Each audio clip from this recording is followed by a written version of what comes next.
Good morning, everybody. Welcome to Be Good Farm. I'm Heather. I am in northern central Arkansas, and I am in Zone 8A, and I'm a second-year flower farmer.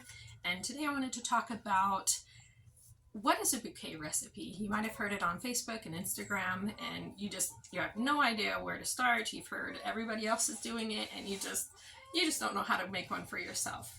They're not always giving out their recipes, and you have no idea. So what is a bouquet recipe? Usually they have different components or ingredients to put in there, so that as you are planning out your crops and how much to grow, you know how much of each type of flower to grow, so that you can have enough to put in that bouquet to look nice in the way you want it to. Bouquet recipes help you to plan ahead and to really narrow down the types of flowers that you might be growing. So what are the components? What are the ingredients? Generally, you have a focal flower, a supporting flower, a spike, an airy or spray type, a filler or disc type flower, and greenery. So these are all different things that you could put into your bouquet to fill it out, make it nice, and to be able to have your more expensive focal flowers not have to grow as much, and to kind of give away money by filling up a whole bouquet with these big fabulous flowers. If you put some greenery and some filler in there, it'll kind of jazz up that focal flower without having to grow too many of those more expensive flowers. So as a beginner, what kind of flowers would fit those kind of categories and would be easy for you to grow? I would suggest sticking with the summer type flowers, the ones that bloom in the summer. I would stay away from spring type flowers unless you really want to go for it and you have the infrastructure and you've done a bunch of research and you have a customer base already. Spring flowers usually pop up and they need to be sold right away, and if you don't really have a customer base, that can be a little more difficult. So stick with your summer ones, especially if you're first year, or if you're just really wanting to narrow it down to easy flowers that'll work for you instead of you're working for them to grow them. They're making you money. These are the type of flowers that you could consider that are easy to grow. So focal flowers, you could have your pro-cut sunflowers, Veneris giant zinnias, your larger marigolds, and also your rudbeckia. Your rudbeckia can be like 6 inches. It's comparable to the size of a sunflower. So if you're not wanting to do the one cut sunflowers, go with your rudbeckia, the large Indian summer type. Then you can also have your supporting flowers, which is your zinnias. You can use the Veneris as the supporting flowers, or you can also, there's lots of different varieties of zinnias that are smaller, like your 2 to 3 inch size flowers. These are your supporting flowers. Then you have your spray, and I'll correct that, your spikes, which is how it stick with your snapdragons and your celosia. Your spray or your airy could be cosmos, gomphrena, feverfew, triloba. These are types that are branching, where you kind of cut the stem and there's a few different branches of flowers. They kind of float around, and they add a little bit of sparkle to your bouquet. Then you can have your filler and your disc type, which is some ageratum, status, yarrow, green mist, ami, and lace flower, which is the discus. For your greenery, I would stick with simple things that are easy to grow. Mountain mint is perennial, and you can cut and cut and cut from it. And then your basil and your mahogany splendor. So I've put together some pictures of some different recipes that you could use using these type of easy to grow flowers, and just by changing the colors of what you're putting into the bouquet, you can get a completely different look.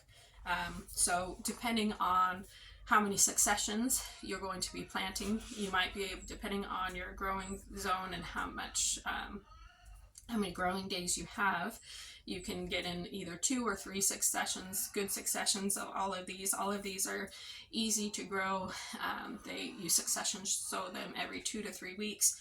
And so every 4 weeks you would have a new crop, and you could choose new colors for those crops so that you could have more spring, early summer type colors, your really bright rainbow summer varieties, and then your fall colors, which would be more of your like browns and dusty and terracottas, reds, yellows, bright oranges, things like that, that just feel more like fall. And so I will go over some of these recipes for you. I've used Milanote to be able to create these recipes. If you have a list of flower varieties that you're trying to decide on what you're going to grow and what you're not going to grow, how you can cut them out of the list, I would suggest using Milanote. They have a free version of it. You can upload the pictures of the flowers you're going to be choosing, and you can just save the pictures off of the websites that you purchase them from, save them to a file on your computer, upload them to Milanote, and just kind of drag and drop the different flowers that you would use together in your recipe to see if it would work for you. And as you're doing this, you might find that the ones that you thought you couldn't live without, you're actually not incorporating it into with the other flowers that you just thought looked really pretty together. That might help you narrow it down if you feel like you're growing too much.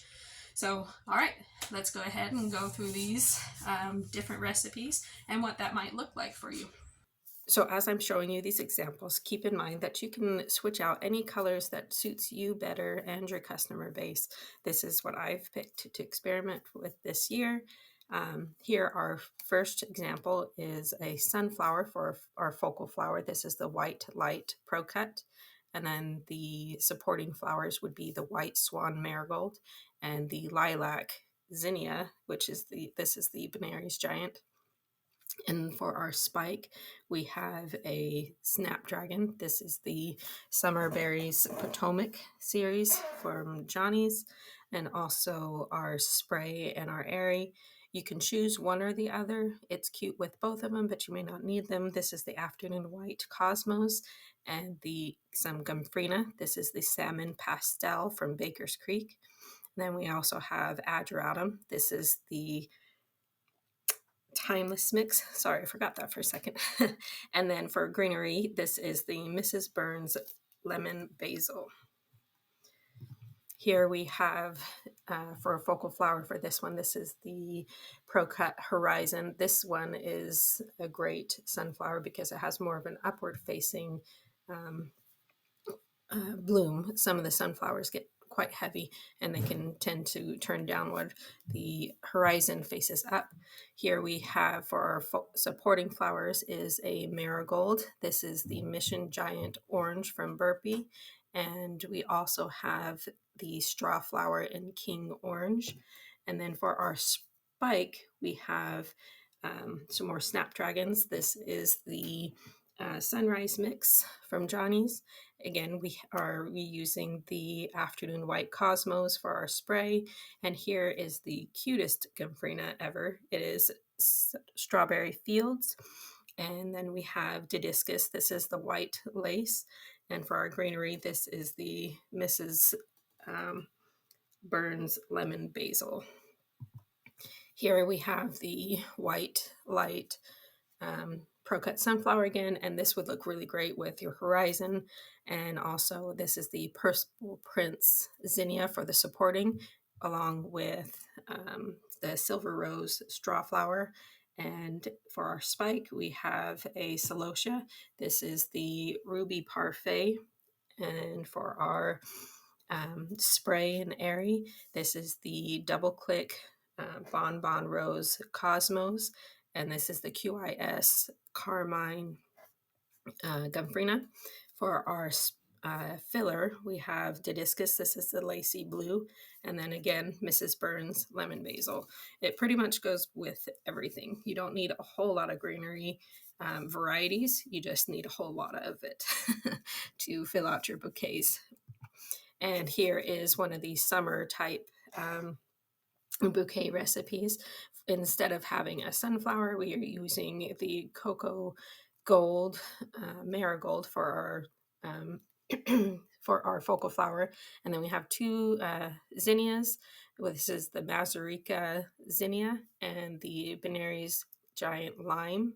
And then another supporting flower, this is the straw flower. This is creamy white. For our spike, I've chosen, this is the Selway purple celosia. And for our airy, this is the triloba. It grows all summer. It's cut and come again. Keep it deadheaded, keep it cut in order to keep blooms on it, and maybe 1 or 2 successions, but it's so pretty in bouquets.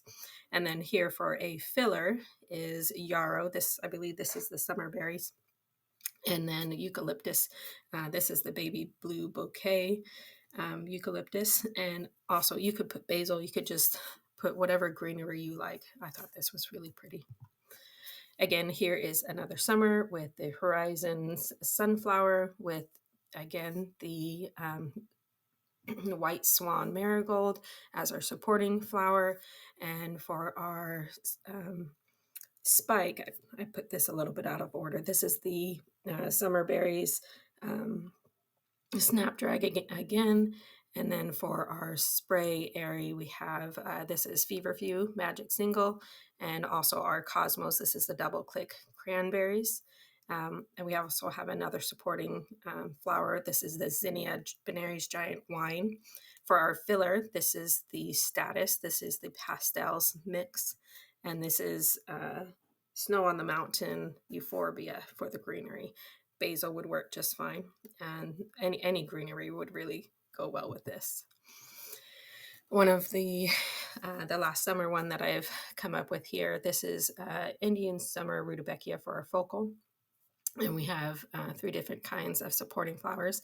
This is a deep red zinnia Benary's, and then we also have the lime Benary's zinnia, and this is a straw flower. This is the King Orange. For our spike, we have the Ruby Parfait celosia again, and again we have the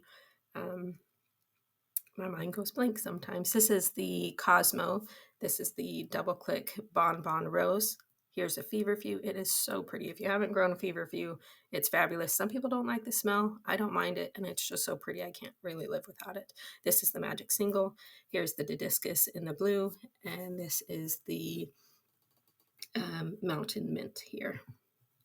This is one of the first fall ones that we have. Here we have the Procurt Horizon as sunflower as our focal. And here's another Rudbeckia. This is the Cherokee Sunset paired with a Benary's Giant Lime, paired also with a creamy white straw flower for our supporting flowers. For our spike, this is the Selway Terracotta Celosia.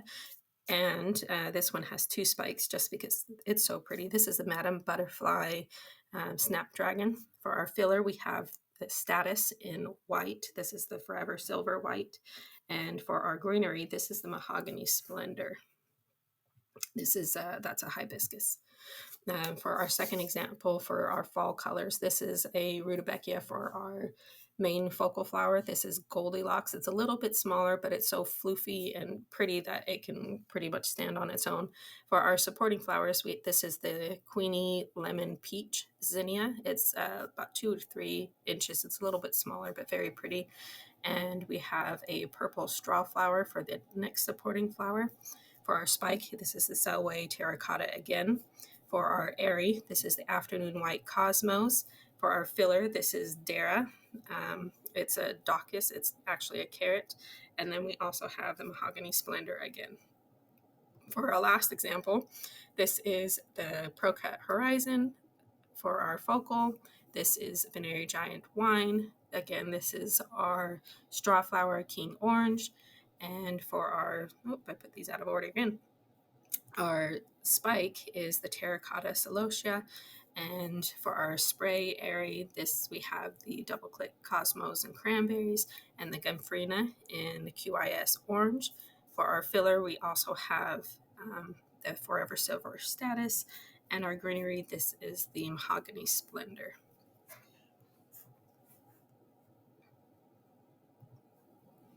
Okay, so how many do you put of each of these different categories into your own recipe? That really depends on how much you're going to be pricing each of your stems. Start with how much are you going to be selling each bouquet. So if you have a price range of $20 and you're putting in 20 dahlias, well, each of those dahlias could cost about $3 that's like a $60 bouquet that you're giving away for $20. So I would really rethink and price out, give each one a price point. Like your zinnias could be $1 each. Maybe your sunflowers could be $1.50, $2.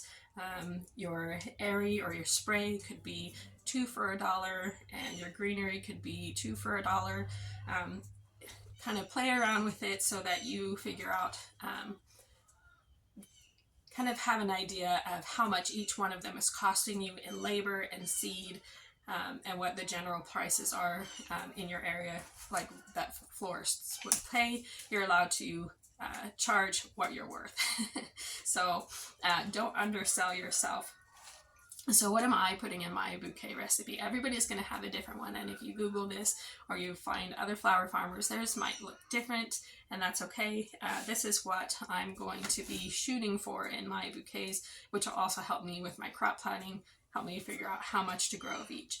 And I'll go over that in another video of how to figure out how much growing space we need of each of these varieties to be able to build each of these bouquets. So the focal flowers for me, I will be putting in 1 stem. I'll be putting in 4 supporting flowers, 3 spikes, 3 airy flowers, 2 filler or disc, and sometimes, I mean, it really depends on, sometimes I might put 2 filler and then 3 spray. It might bounce around a little bit, and then 2 greenery. So that comes to 15 stems for my $20 bouquet. So as long as I know if I have 15 stems, I can play around with the ratios a little bit, but this will help us to get started. So if there's anything that I haven't covered that maybe I forgot, because that happens a lot. My brain goes like a million miles a minute, and I don't always get all the information in here. Go ahead and comment that below. Let me know if this helped you. Let me know if you've decided on a recipe, what yours is going to be, to help other people out. I hope you have a good day. Make sure you like and subscribe if you felt like this was helpful. I'll see you in the next video.